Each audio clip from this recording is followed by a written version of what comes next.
लेकिन सर पिछले 4-5 सालों से हमारे किसान टमाटर सड़क पर फेंक रहे थे, तो इन किसानों के आंसू पोंछने ये सरकार नहीं गई।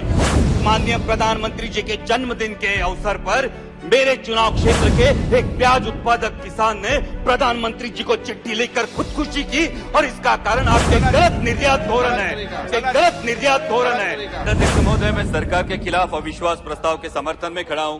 सर, सरकार की इस कार्य पद्धति को देखकर गांधी जी के 3 बंदरों की याद आती है।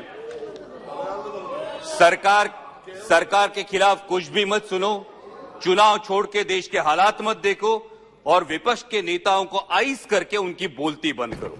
सर, कैसे विश्वास करें इस सरकार का, जो महंगाई पर नहीं बोलती, जो इकोनॉमिकल ग्रोथ के आंकड़े तो फेंकती है लेकिन पर कैपिटा इनकम पर नहीं बोलती। माननीय गृह मंत्री जी ने कल बहुत सही बात कही कि आंकड़े कभी झूठ नहीं बोलते, इसलिए अर्थव्यवस्था जब 5वें पायदान पे पहुंचती है तो पर कैपिटा इनकम में देश 141 रैंक पे है। तो क्या देश की सब संपत्ति ये चुनिंदा पूंजीपतियों के हाथ में सिमटती जा रही है? सर, ये सरकार ने कई भाषणों में किसान सम्मान निधि की बात की, लेकिन सर किसान सम्मान निधि की बात हुई, लेकिन पेस्टिसाइड्स और फर्टिलाइजर्स में 4 से 5 गुना इजाफा हुआ, इसकी बात नहीं की। अभी माननीय अर्थमंत्री जी बोल रही थी, तब उन्होंने टमाटर के बारे में इंटरवेंशन की बात की, लेकिन सर पिछले 4-5 सालों से हमारे किसान टमाटर सड़क पर फेंक रहे थे, तो इन किसानों के आंसू पोंछने ये सरकार नहीं गई। सर, वही हाल आज प्याज के दामों का है।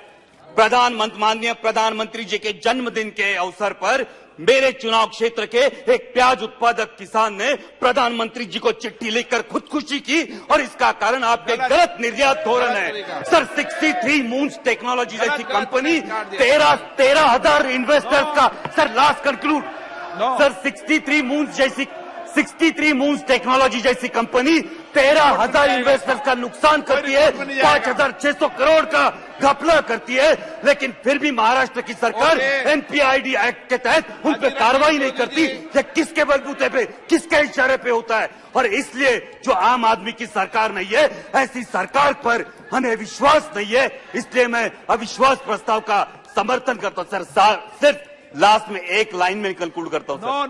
सर, एक लाइन में कंक्लूड करता हूं।